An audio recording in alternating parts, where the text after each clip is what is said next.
Pernah kepikiran nggak sih apa yang sebenarnya terjadi di balik layar pas kita nyalain komputer Linux? Nah, kali ini kita bakal jalan-jalan menelusuri evolusi mesinnya Linux.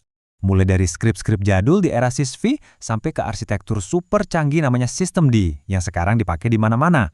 Kenapa ini penting? Karena kalau kita paham perjalanannya, kita bisa benar-benar jadi jagoan di sistem Linux manapun. Oke, sebelum kita mulai lebih jauh, kita kenalan dulu yuk sama tiga pekerja utama di belakang panggung Linux. Pertama, ada yang namanya layanan sistem. Anggap aja ini staf yang standby 24/7, ngerjain tugas-tugas penting tanpa henti. Terus ada daemon. Nah, ini spesialisnya nih. Kerja sendiri di belakang layar, nggak perlu disuruh-suruh. Kayak satpam gitulah. Terakhir, ada server. Ini ibaratnya resepsionis, yang siap sedia ngelayanin permintaan dari luar. Merekalah pahlawan-pahlawan tak terlihat yang bikin Linux kita jalan. Oke, perjalanan kita mulai dari era klasiknya Linux ya. Zaman dulu banget, sistem operasi itu diatur sama manajer yang namanya sysv init. Dan aturan mainnya tuh disebut run level. Jadi run level tuh apaan sih?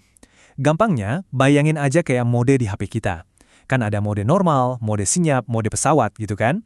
Nah, di Linux zaman sysv, tiap angka itu mode operasi yang beda-beda. Angka 0 buat matiin sistem, 6 buat restart.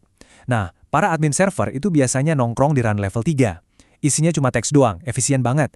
Kalau kita-kita yang pakai desktop, biasanya masuk ke run level 5, yang udah ada tampilan grafisnya. Pilihan run level ini yang nentuin service apa aja yang boleh nyala. Proses booting di era sysv ini ibarat antrean yang super rapi, tapi ya gitu, satu-satu. Proses init itu komandannya. Dia baca dulu buku panduan buat tahu mau masuk ke run level yang mana. Habis itu, dia bakal matiin layanan yang nggak perlu, satu persatu, pakai skrip K. Udah beres, baru deh dia nyalain layanan yang dibutuhin. Lagi-lagi, satu persatu, pakai skrip S. Kelihatannya sih rapi ya, tapi coba bayangin deh, nungguin puluhan layanan nyala satu-satu, lama banget. Nah, ini dia kelemahan terbesarnya. Terus, gimana caranya admin kontrol ini semua? Gampang aja, tinggal pakai perintah start, stop, atau restart. Kedengarannya simple kan? Nah, tapi disinilah masalahnya muncul. Tiap distro Linux itu bisa punya nama skrip yang beda buat layanan yang sama persis. Belum lagi, tiap skrip itu bisa punya sifat sendiri-sendiri, jadi nggak konsisten. Ya, kayak ngurusin tim yang isinya orang-orang dengan cara kerja beda-beda semua. Pusing. Nah, biar layanan bisa jalan otomatis pas booting, ada perintah sakti namanya check config. Pakai ini, kita bisa nyalain atau matiin layanan di run level tertentu, tanpa perlu ngoprek skripnya manual. Contohnya nih, check config -level 5 SMB on. Ini artinya layanan Samba bakal otomatis nyala kalau sistemnya masuk ke mode grafis. Jelas ini bikin kerjaan admin jadi lebih gampang. Nah, seiring waktu, sistem kan makin gede, makin kompleks. Muncullah masalah baru. Banyak banget layanan yang jalan, bahkan yang lagi nganggur sekalipun. Dan ini boros memori banget.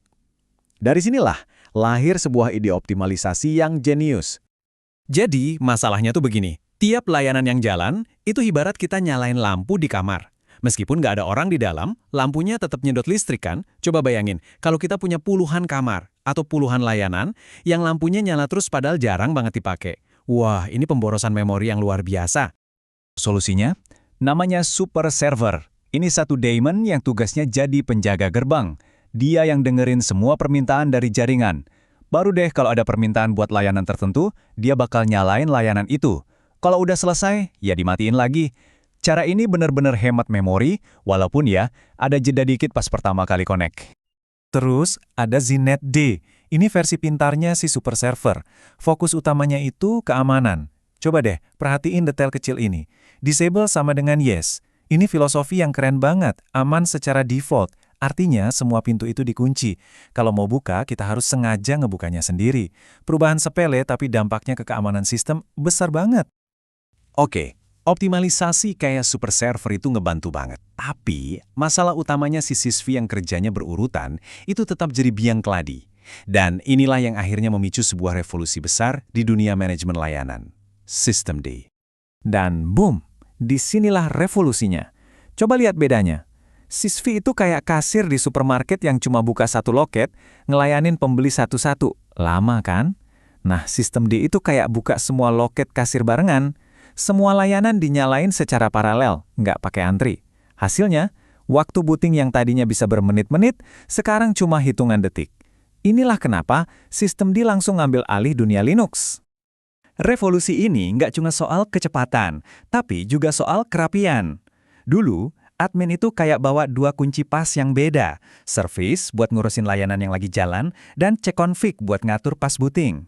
Ribet kan? Nah, sistem D datang dan ngeberesin semua itu. Cukup satu perintah sakti, sistem CTL. Satu alat buat semua urusan.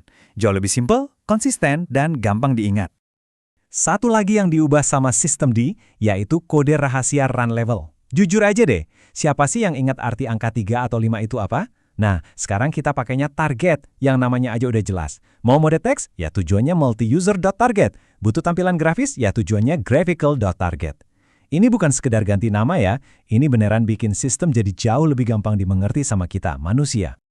Tapi modernisasi ini nggak cuma berhenti di manajemen layanan aja loh. Ternyata cara Linux nyatet buku harian atau log kejadian itu juga ikut berevolusi barengan. Sistem log yang lama, namanya syslog, itu kerjanya kayak sekretaris yang super rajin. Dia kumpulin semua catatan dari seluruh penjuru sistem, terus disimpan di file-file teks biasa. Bayangin aja kayak punya tumpukan kertas catatan yang tebel banget. Bisa sih dibaca, tapi pas kita butuh nyari satu informasi spesifik di antara ribuan baris, wah itu kerjaan yang bikin pusing 7 keliling. Dan lagi-lagi, sistem D muncul bawa solusi canggih, namanya jurnal. Kalau syslog tadi itu tumpukan kertas, nah jurnal ini kayak database yang rapih banget. Setiap catatan atau log itu disimpan dengan terstruktur. Efeknya apa? Kita bisa nanya ke sistem dengan spesifik pakai perintah jurnal CTL. Tinggal bilang aja, tolong dong keluarin semua log dari layanan web, dan langsung muncul. Nggak perlu lagi tuh nyari-nyari pakai kaca pembesar kayak Grab, jauh lebih pintar. Oke, jadi setelah jalan-jalan jauh, yuk kita lihat lagi peta perjalanan kita tadi secara keseluruhan. Kita mulai dari fondasi di era sysfv, terus ada optimalisasi pakai super server, sampai akhirnya revolusi besar-besaran dengan sistem D. Di jalur sebelahnya, kita juga lihat gimana sistem log berkembang dari syslog yang isinya teks doang, jadi jurnal D yang super terstruktur. Nah, inilah gambaran lengkap modernisasi di dunia Linux. Terus, kenapa sih kita perlu tahu ini semua?